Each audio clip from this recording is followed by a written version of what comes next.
మీ ఇంట్లో మొదటి కోటీశ్వరుడు మీరే అవ్వాలనుకుంటున్నారా? ఈ ఫైనాన్షియల్ వెబినార్ లో ఇప్పుడే జాయిన్ అవ్వండి.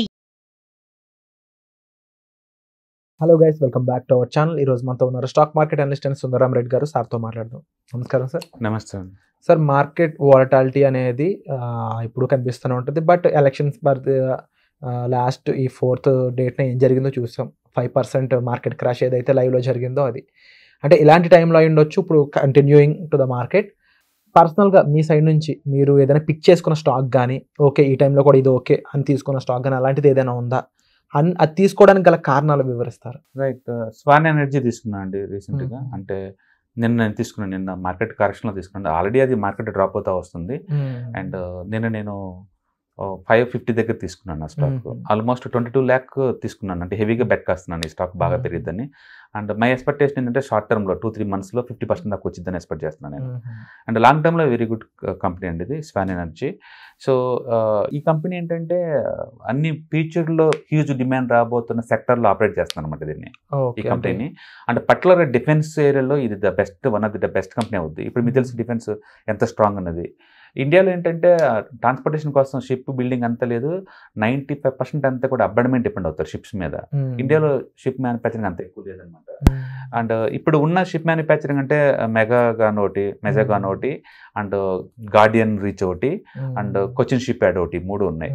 ఈ 3 కంబైన్డ్ కెపాసిటీ ఎంత ఉందో రిలయన్స్ వాళ్ళ నావెల్ అని చెప్పి ఒకటి ఉంది, రిలయన్స్ నావెల్.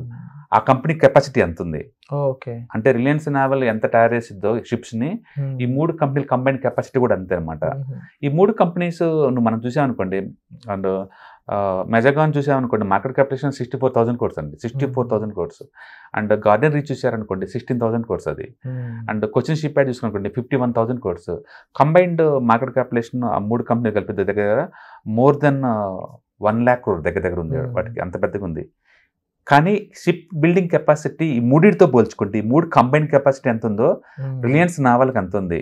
ఆ కంపెనీ ఈ కంపెనీ కొనిచ్చింది, ఈ స్వాన్ ఎనర్జీ అని చెప్పి. ఆ కంపెనీ ఏలంపాటికి వచ్చినప్పుడు గవర్నమెంట్ దగ్గర నుంచి వాళ్ళు 2,000 కోట్లే కొన్నారు దాన్ని. ఆ కంపెనీ లిస్ట్ కాబోతుంది ఈ మంత్ కానీ లేదు నెక్స్ట్ మంత్ కానీ స్టాక్ మార్కెట్ లిస్ట్ కాబోతుంది అనమాట. ఒరిజినల్గా అది అనిల్ అంబానీ వాళ్ళ కంపెనీ అది. సో న్యాచురల్గా ఆ ఏరియాలో షిప్ బిల్డింగ్లో వీళ్ళు one of the leading company కాబోతున్నారు తొందరలో, షిప్ బిల్డింగ్ అన్నమాట. అండ్ ఇండియన్ గవర్నమెంట్ వాళ్ళు 1000 షిప్లకి ప్లాన్ చేస్తున్నారు భారీగా ఆ ఏరియాలో. షిప్ మ్యానుఫ్యాక్చరింగ్లో కూడా మనం ఇప్పుడు దాకా మనం ట్రైన్స్, ఏవిగేషన్ వాటి మీదే ఉంది. బట్ ఫ్యూచర్ మొత్తం కూడా ఏంటంటే ట్రాన్స్పోర్టేషన్, షిప్, లాజిస్టిక్స్ మీద ఉంటుంది అనమాట. సో ఆ ఏరియాలో వీళ్ళు ఖచ్చితంగా అవుతుంది రిలయన్స్ నావెల్. అది మేబీ 1 or 2 monthsలో లిస్ట్ అవుతుంది అనమాట ఇది. వీళ్ళు ఇప్పటికే 11 షిప్స్ని కన్స్ట్రక్ట్ చేస్తున్నారు ఆల్రెడీ, 11 షిప్స్ అనమాట వీళ్ళు. అంటే ఫుల్ ఎక్స్పీరియన్స్ పార్టీస్ ఇవన్నీ కూడా. అండ్ ఈ కంపెనీ రీసెంట్గానే QIB ద్వారా 3,000 కోట్లు వసూలు చేశారు. అండ్ క్వాంటమ్ మ్యూచువల్ ఫండ్ వాళ్ళు వీళ్ళు దీంట్లో వాటా తీసుకున్నారు, SBI మ్యూచువల్ ఫండ్ వాళ్ళు తీసుకున్నారు, LIC వాళ్ళు తీసుకున్నారు. వాళ్ళు తీసుకున్న ప్రైస్ ఎంత అంటే రఫ్గా అరౌండ్ 700 దగ్గర తీసుకున్నారు. ఇప్పుడు కరెంట్ ప్రైస్ మనకి 550 దగ్గర దొరుకుతుంది. అంటే వాళ్ళు తీసుకున్న ప్రైస్తో పోల్చుకుంటే మనకు దొరుకుతున్న ప్రైస్ తక్కువ దొరుకుతుంది మనకి. అంటే న్యూ ఎనర్జీ వర్టికల్స్లో ఉన్నారు వీళ్ళు. ఆల్రెడీ LNG టెర్మినల్స్ మెయింటైన్ చేస్తూ ఉన్నారు, అవి కూడా నెక్స్ట్ ఇయర్ నుంచి ఆపరేట్ కాబోతున్నాయి. అలాగే PVC కానీ లేకపోతే LPG సంబంధించిన ఆ ఏరియాలో వీళ్ళు ఉన్నారు. వీటన్నిటికన్నా ఎక్కువ ఏంటంటే వీళ్ళు ముంబైలో ఒక రియల్ ఎస్టేట్ డెవలప్మెంట్ ప్రాజెక్ట్ చేస్తున్నారు. దాంట్లోనే 12,000 కోట్లు వచ్చే ఛాన్స్ ఉంది వీళ్ళకి. ఇంత రెవెన్యూ జనరేట్ ఫ్యూచర్ పొటెన్షియాలిటీ ఉన్న ఈ కంపెనీ 15,000 కోట్లకే దొరుకుతుంది మనకి, అంటే స్వాన్ ఎనర్జీ. అందుకని హిస్టారికల్ డేటాతో మనం కంపేర్ చేయగానే కొత్త వర్టికల్స్, కొత్త ఇన్కమ్ స్టార్ట్ కాబోతుంది. అంటే LPG టెర్మినల్స్ బిగిన్ కాబోతున్నాయి భారీగా. అండ్ PVC, LPG ఈ వర్టికల్స్ బిగిన్ అవుతున్నాయి. And real estate project ready అయిపోయింది. అది ముంబైలో 60,000 రూపాయలు ఉంటుంది ఈచ్ SFT. అలాంటిది వాళ్ళ దగ్గర 20 lakhs SFT ఉందన్నమాట సెల్లింగ్కి. దాని నుంచి రెవెన్యూ 12,000 కోట్లు రాబోతుంది. ఆ వర్టికల్ ఉంది. అండ్ రిలయన్స్ నావెల్ అనేది one of the biggest shipping manufacturing company. అది వీళ్ళు 2,000కే కొన్నారు. సో అది లిస్టింగ్ కాబోతుంది నెక్స్ట్ మంత్. సో ట్రిగ్గర్స్ ఉన్నాయి, అన్నీ ఉన్నాయి. కాబట్టి ఈ కంపెనీ మనం అనుకోవడం ఏంటంటే ఇప్పుడున్న 16,000 కోట్లలో మార్కెట్ క్యాపిటల్స్తో పోల్చుకుంటే ఈజీగా 2x కానీ 3x అయ్యే ఛాన్స్ ఉంది నెక్స్ట్ 4-5 yearsలో. అంటే మనం ఎవరైనా గట్ ఫీలింగ్ ఉంటే దీన్ని పెట్టుకొని ఒక 3 years అలా ఉంచుకోగలిగితే కనుక, 3 to 4 years ఉంచుకుంటే కనుక ఈజీగా 2x కానీ 3x కానీ అయ్యే ప్రాబిలిటీ ఉన్న కంపెనీ అనమాట ఇది. ఎందుకంటే ఒక్కొక్క షిప్ బిల్డింగ్ కంపెనీ 60,000 కోట్లు అక్కడ కోట్ చేస్తాను లైవ్లో. దీనికి అంతకునే కెపాసిటీ ఎక్కువ ఉంది ఇంకా. కాబట్టి నేను బెట్ కాస్తున్నాను. నా టార్గెట్ 2-3 monthsలో ఒక 50% ఎక్స్పెక్ట్ చేస్తున్నాను.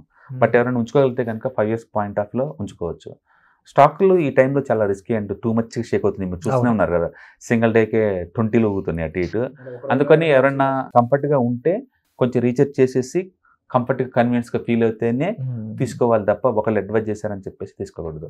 చాలా మంది తీసుకుని 10% 5% స్టాప్ లాస్ పెడతారు. నిన్న మనం చూసాం 20లో అన్ని స్టాప్ లాస్ దగ్గర ఉంటాయి కదా. రైట్, అందుకని మీరు ఫస్ట్ స్టడీ చేయండి కంపెనీ గురించి, వర్టికల్స్ అవన్నీ నచ్చింది, కంఫర్ట్గా ఫీల్ అవుతున్నారు అనుకుంటే కనుక టోటల్ పోర్ట్ఫోలియో ఒక 3% అలా అలకట్ చేసుకోవచ్చు. నా వరకైతే నేను 22 lakh పెట్టాను. I do putting very big betting అనమాట దీని మీద. నాది టార్గెట్ కూడా 50% షార్ట్ టర్మ్ టార్గెట్. అందుకని నేను లాంగ్ టర్మ్ ఇన్వెస్ట్మెంట్ ఎప్పుడు చేయను, షార్ట్ టర్మ్ చూస్తాను అనమాట అది. అండ్ ఇది రేంజ్ ట్రేడింగ్ అంటుంది యాక్చువల్ నేను చేసే పని ఇది. సో జర్నీ ఈరోజు స్టార్ట్ అయింది 1 week తర్వాత. అండ్ ఐఎమ్ ఎక్స్పెక్టింగ్ నెక్స్ట్ 1 weekలోనే ఒక 5-10% అండ్ 2-3 monthsలో 50% ఎక్స్పెక్ట్ చేస్తున్నాను. బట్ లాంగ్ టర్మ్ టార్గెట్ అయితే మాత్రం 2x ఎక్స్పెక్ట్ 5 yearsలో కంపెనీ.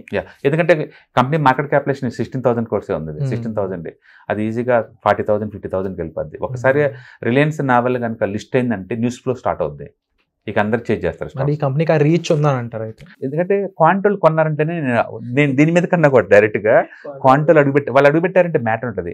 వాళ్ళు ఈ మధ్య రీసెంట్గా కొటాక్ క్వాంటమ్ బీన్ చేశారు, అంటే హెచ్డిఎఫ్సిని బీన్ చేశారు భారీగా. వాళ్ళు బీన్ చేశారంటే మ్యాటర్ ఉంటుంది. హెచ్డిఎఫ్సి డ్రాప్ అయ్యేటప్పుడు దగ్గర ఒక స్టాక్ కూడా లేదు, బాగా డ్రాప్ అయిన తర్వాత ఇప్పుడు బీన్ చేశారు వాళ్ళు కొనటం వాళ్ళది. అంటే కొన్ని మ్యూచువల్ ఫండ్లు అయితే సెకండ్ బిగ్గెస్ట్ అలొకేషన్ చేస్తారు హెచ్డిఎఫ్సికి. అంటే క్వాంటల్ వాళ్ళు అలొకేట్ చేస్తున్నారు ఏదైనా కంపెనీ కంటే దాంట్లో ఏదో మ్యాటర్ ఉంటుంది అని అర్థం. అంటే రీసెంట్గా వీళ్ళు QIP కోసం ఫండ్ రైజ్ చేసినప్పుడు అయితే SBI పార్టిసిపేట్ చేశారు, LIC వాళ్ళు పార్టిసిపేట్ చేశారు, అంటే క్వాంటమ్ మ్యూచువల్ ఫండ్లు కూడా పార్టిసిపేట్ చేశారు వీళ్ళ QIBకి. సో న్యాచురల్గా దీంట్లో మ్యాటర్ ఉంటేనే వాళ్ళు చేస్తారు. సో నాకైతే నచ్చింది. I do invested it fund. Wonderful sir. And జనరల్గా హిస్టారికల్ చార్ట్స్ కూడా చాలా ఇంపార్టెంట్ అంటూ ఉంటారు కదా. రైట్, ఇది ఆల్రెడీ బాగా పెరిగిందండి, బాగా పెరిగి అండ్ కొంచెం కరెక్షన్లో ఉంది ఇప్పుడు. ఇప్పుడు ఆల్మోస్ట్ అది 800-900 దాకా వెళ్ళేసి మళ్ళీ బ్యాక్ కరెక్షన్లో వచ్చినప్పుడు నేను తీసుకున్నాను. మనం తీసుకున్న ప్రైస్ బెస్ట్ ప్రైస్ అది. Wonderful sir, thank you so much sir మా క్వశ్చన్కి వెంటనే ఆన్సర్ ఇచ్చినందుకు. Again thanks again. సుమన్ టీవీలో మీ పర్సనల్ అండ్ బిజినెస్ ప్రమోషన్స్ కోసం కింది నెంబర్కి కాంటాక్ట్ చేయండి.